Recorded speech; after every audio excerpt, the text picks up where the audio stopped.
할렐루야. 사랑하는 대강의 가족 여러분, 오늘 하루도 하나님의 말씀과 동행하는 삶이 되길 소망합니다. 오늘 함께 나눌 하나님의 말씀은 열왕기상 15장 9절에서 15절 말씀입니다. 이스라엘의 여로보암 왕 제20년에 아사가 유다 왕이 되어 예루살렘에서 41년 동안을 다스리니라. 그의 어머니의 이름은 마아가라 아비살롬의 딸이더라.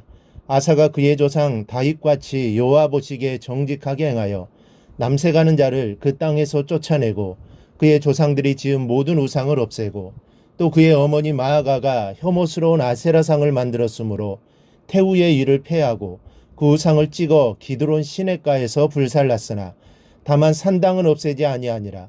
그러나 아사의 마음이 일평생 여호와 앞에 온전하였으며 그가 그의 아버지가 성별한 것과 자기가 성별한 것을 여호와의 성전에 받들어 드렸으니 곧 은과 금과 그릇들이더라. 아멘. 솔로몬 왕 이후에 이스라엘이 남과 북으로 분단되는 아픔을 겪어야만 했고 더욱이 남과 북 모두가 하나님을 버리고 우상과 패역함으로 죄악의 역사를 장식해 왔습니다. 그리고 이 두 나라는 전쟁이 끊이지 않았습니다. 백성이 하나님을 철저히 버리고 행악하며 음흉한 범죄를 저지른 세월이 어느덧 20년이 지났습니다. 솔로몬이 우상을 섬겼던 시대를 포함하면 20년이 훨씬 넘는 기나긴 세월 동안 이스라엘에는 소생의 빛이 없었고 회개의 빛도 없었습니다. 그러던 중 이제 아비야 왕이 죽고 그의 아들 아사가 유다의 왕위를 이어받게 됩니다. 바로 이때부터 이스라엘에는 새로운 소망과 여명이 비추기 시작합니다. 우리는 오늘 아사 왕의 순수하고 깨끗한 신앙을 보며 그 모습을 닮아가는 성도가 되어야겠습니다. 먼저 아사 왕은 일평생 하나님만 바라보는 사람이었습니다. 14절 말씀에 아사의 마음이 일평생 여호와 앞에 온전하였으며 라고 기록되어 있습니다. 그의 마음이 일평생 여호와 앞에 온전하였다는 것입니다. 40일 동안 장기 금식 기도를 마친 목사님이 계셨습니다. 물만 먹고 40일을 견딘다는 것이 사실은 불가능한 일이 아니겠습니까? 교인 중에 한 분이 목사님 그동안 많이 힘드셨지요 라고 했습니다. 그때 목사님이 아주 뜻밖의 대답을 하셨습니다. 이보다 더 어려운 기도가 있습니다. 제가 생각하기에는 40일 50일 금식하는 것보다 변함없는 마음으로 꾸준히 새벽 예배에 참석하는 분들이 더 대단해 보입니다 라고 했습니다. 한순간 열심을 내는 대단한 일보다는 꾸준하고 변함없는 믿음이 더욱 중요하다는 말입니다. 본문의 아사왕은 여호와를 섬기되 일평생 여호와 앞에 온전하였다고 했습니다.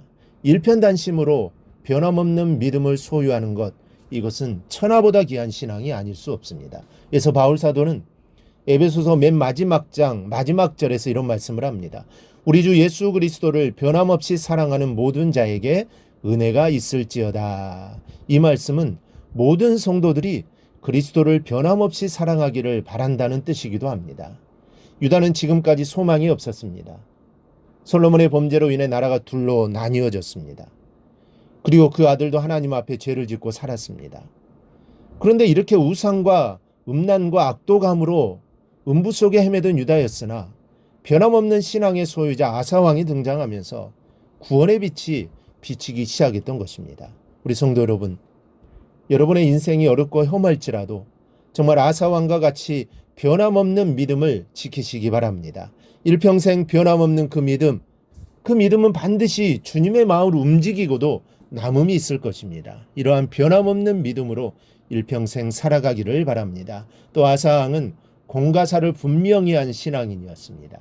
13절을 보면 그의 어머니 마아가가 혐오스러운 아세라상을 만들었으므로 태우의 일을 폐하였다라고 되어 있습니다.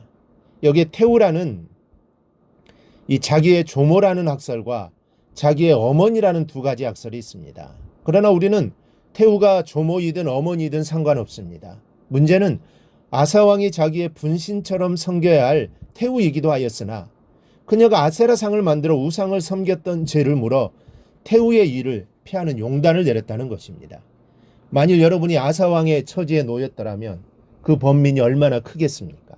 그러나 아사왕은 머뭇거리지 않고 용단을 내렸던 것입니다.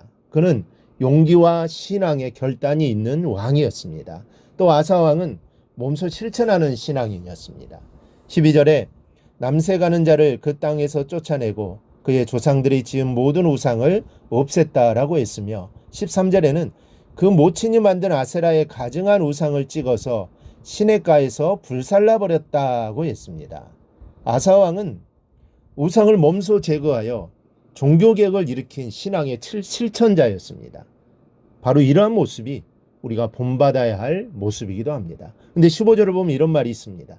그가 그의 아버지가 성별한 것과 자기가 성별한 것을 여호와의 성전에 받들어 드렸으니, 이 말씀은 참된 개혁을 통해 최종적으로 도달해야 할 목적지가 어디에 있는가를 보여주는 말씀입니다. 그것은 받들어 드렸다라는 말씀을 통해 확인할 수 있는 것처럼 하나님께 대한 참된 헌신에 있습니다. 즉 진정한 개혁은 하나님의 뜻을 세우는 것이고 그분의 뜻 아래 우리 자신을 올바로 드리는 헌신의 그 목적이 있습니다. 종교개혁자들을 생각해 보십시오.